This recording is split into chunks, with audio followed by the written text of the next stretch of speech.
मैं भारत को भारतीयता की मान्यता के आधार पर फिर से खड़ा करना चाहता हूं, उस काम में लगा हूं।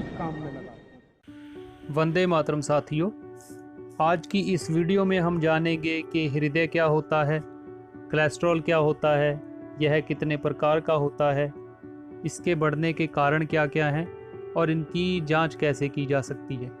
तो चलिए शुरू करते हैं। हमारा हृदय एक फल जो आता है नाशपाती, देखने में वैसा ही होता है और इसका आकार बंद मुट्ठी के जितना बड़ा होता है। यह हमारे शरीर का बहुत ही महत्वपूर्ण अंग है। हमारे शरीर में दो तरह की पेशियां काम करती हैं। एक होती हैं ऐच्छिक पेशियां, जिनको कि हम वॉलंटरी मसल बोलते हैं, और दूसरी होती हैं अनैच्छिक पेशियां, जिनको कि हम नॉन वॉलंटरी मसल बोलते हैं। ऐच्छिक पेशियां पूरी तरह से हमारे काबू में होती हैं, जैसे कि हमारा हाथ।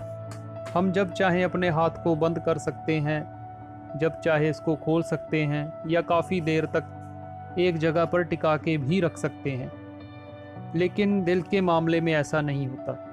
अगर हम कभी सोचें कि भाई इतने सालों से हमारा हृदय लगातार काम कर रहा है, तो आज बेचारे को कुछ घंटे रेस्ट दे दी जाए या आराम दे दिया जाए, तो ये कभी संभव नहीं हो सकता।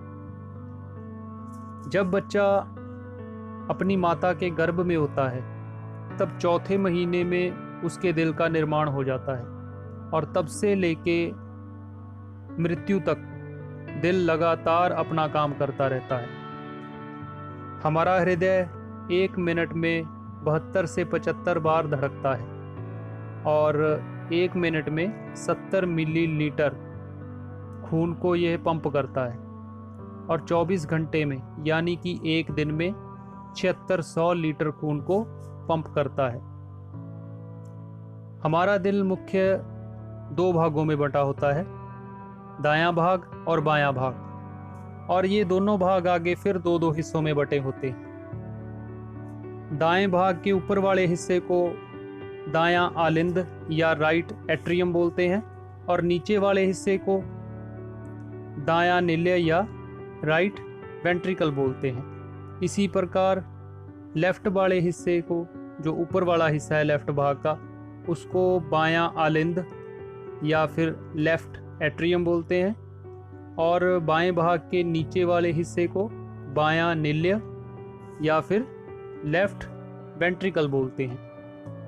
जितना भी हमारे शरीर का अशुद्ध खून जो होता है, जिसमें कि ऑक्सीजन नहीं होती, वो सबसे पहले दाहिने भाग के ऊपर वाले हिस्से में यानी कि राइट एट्रियम में आता है, और वहाँ से एक वाल्व के ज़रिए ये आता है नीचे वाले हिस्से में यानी कि राइट वेंट्रिकल में, और वहाँ से फिर ये धमनियों के ज़रिए फेफड़ों के संपर्क में आता है, और वहाँ पर कार्बन डाइऑक्साइड वो फेफड़ों को देकर और वहाँ से ऑक्सीजन ग्रहण करके ये चला जाता है बाएं भाग के ऊपर वाले हिस्से में यानी कि लेफ्ट एट्रियम में, और वहाँ से फिर एक वाल्व के ज़रिए बाएं भाग के नीचे वाले हिस्से में यानी कि लेफ्ट वेंट्रिकल में, और वहाँ से यह शुद्ध खून पूरे शरीर में सप्लाई कर दिया जाता है, और यह प्रक्रिया लगातार चलती रहती है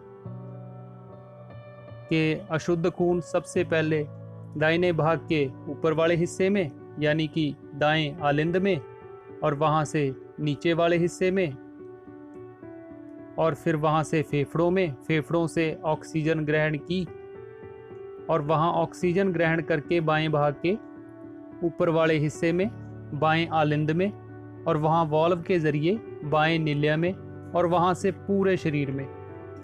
यह प्रक्रिया पूरी ज़िंदगी ऐसे ही चलती रहती है, और हमारे शरीर को ऑक्सीजन युक्त खून हमारा दिल इसी तरह से पहुंचाता रहता है, और हम बिना थके और बिना किसी रुकावट के अपना हर काम आसानी से करते रहते हैं। तो ये तो थी दिल के बारे में मोटी सी जानकारी।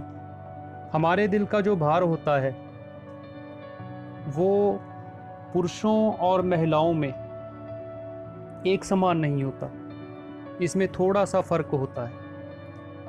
पुरुषों में जो दिल का भार होता है वो 350 ग्राम तक होता है, मतलब कि 300 से लेके 350 ग्राम, और महिलाओं में यह होता है 250 ग्राम से 300 ग्राम तक। और अभी एक बात आपको जानकर बहुत ही हैरानी होगी कि हमारे भारत देश में हार्ट अटैक से हर सेकंड में 33 लोग मरते हैं, और हर साल हार्ट अटैक से मरने वालों की जो संख्या है वो तकरीबन 25 लाख लोग। तो ये हार्ट अटैक आता क्यों है, इसकी वजह क्या है, आइए जानते हैं। इसकी वजह है कोलेस्ट्रॉल। क्या है ये कोलेस्ट्रॉल? कोलेस्ट्रॉल जो है वो एक मोम जैसा पदार्थ होता है जो कि सभी पशुओं में और मनुष्यों में जो कोशिका झिल्ली होती है उसके अंदर पाया जाता है। यह मतलब शरीर के लिए बहुत ही ज़रूरी है, बहुत ज़रूरी भाग होता है। इसका निर्माण जो है वो लीवर के अंदर होता है। और कोलेस्ट्रॉल शरीर के अंदर विटामिन डी, हार्मोन्स और पित्त का निर्माण करता है, और इसी कोलेस्ट्रॉल की मदद से शरीर वसा कह लो या फैट कह लो, इसकी मदद से ही पचा पाता है। मतलब कोलेस्ट्रॉल बहुत महत्वपूर्ण भूमिका निभाता है। कोलेस्ट्रॉल 3 प्रकार का होता है। Number 1 LDL, number 2 VLDL, number 3 HDL।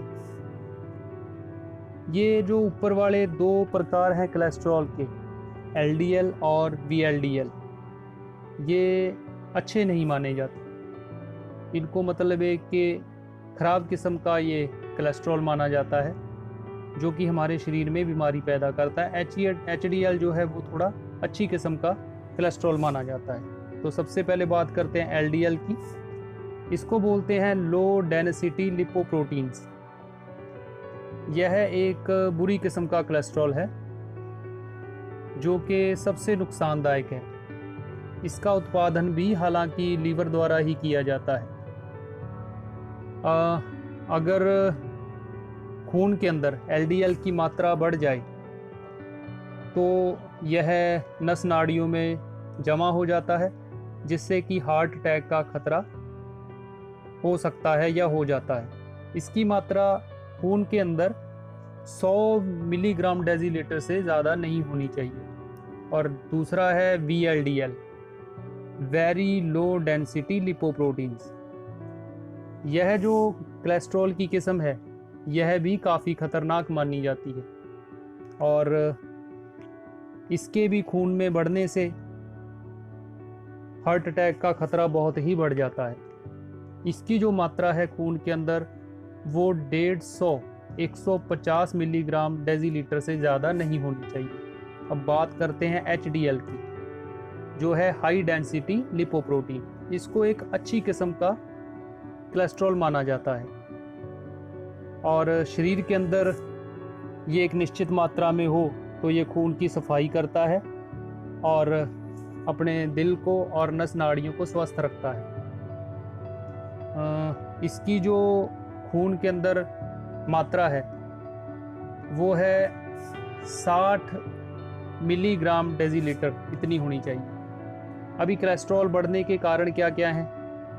मांस, अंडा, धूम्रपान, रिफाइंड डालडा, भैंस का देसी घी, सफ़ेद नमक, फास्ट फूड, मोटापा आदि। ये कुछ मोटे मोटे कारण हैं इसके बढ़ने के। कारण तो और भी हैं, लेकिन मुख्यतः इन्हीं को समझा जाता है।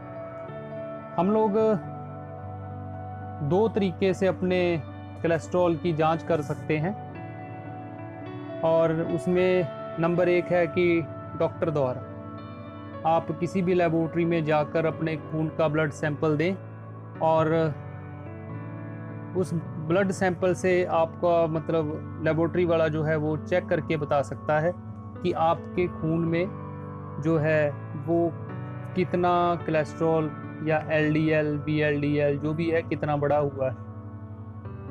और दूसरा ऐसा है कि जब आपके सीने में कभी दर्द उठे और वो दर्द आपके कभी बाजू में, कभी पीछे गर्दन की तरफ जाए, तो आपको समझ जाना चाहिए कि मेरे खून में गंदगी बढ़ी हुई है या मेरा कोलेस्ट्रॉल लेवल ज़्यादा हो रखा है। तो ये भी एक तरीका हो सकता है। और उसके बाद अगर जब आप तेज़ चलते हैं या जॉगिंग करते हैं तो अगर आपका सांस बहुत ज़्यादा फूलता है, नॉर्मल से ज़्यादा बहुत ज़्यादा सांस चढ़ता है, कि तब भी आपको समझ जाना चाहिए कि कोलेस्ट्रॉल में कुछ गड़बड़ है। और तीसरा कारण है कि जब आप सीढ़ियाँ चढ़ते हैं तब सीढ़ियाँ चढ़ने में आपको काफ़ी तकलीफ़ हो, बहुत ज़्यादा सांस चढ़े और आप सीढ़ियाँ चढ़ते चढ़ते बीच में 2-3 बार रुकें, और तब भी आपको ये अंदाज़ा लगा लेना चाहिए कि भाई मेरे कोलेस्ट्रॉल में कुछ गड़बड़ है या मेरे शरीर में कुछ कोलेस्ट्रॉल बढ़ा हुआ है। और इसका एक और तरीका है कि जब आप कोई वेट उठाते हो, आप कोई भार उठाते हो, तो आपको ज़्यादा तकलीफ़ महसूस होती है। इसमें भी आपको ज़्यादा थकावट होना और सांस चढ़ना। ये थे कुछ तरीके जांच करने के। अगली वीडियो में हम बात करेंगे कि कोलेस्ट्रॉल के होने वाले रोग कौन से हैं, इसके घरेलू उपचार क्या हैं और इसमें क्या क्या परहेज़ करना चाहिए। तब तक के लिए जय हिंद, वंदे मातरम।